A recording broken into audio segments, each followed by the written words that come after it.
Oodua Youth Coalition therefore uses this medium to formally support the positions of the governors and asks that federal government led by President Buhari take action as soon as possible to return peace and stability to the land with focus on greater subnational and national growth and development.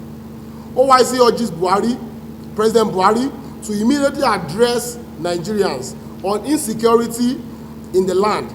The leaders of southern Nigeria, with the governors of southwest states actively involved, have tabled their positions.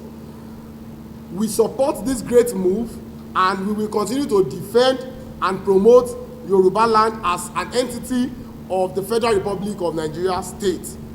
Positions of these governors and for Mr. President to also take into consideration the steps that were highlighted by these governors. Also, we are also talking about the inclusion of youth in the governance and the running of the situation of things in the Southwest, most especially.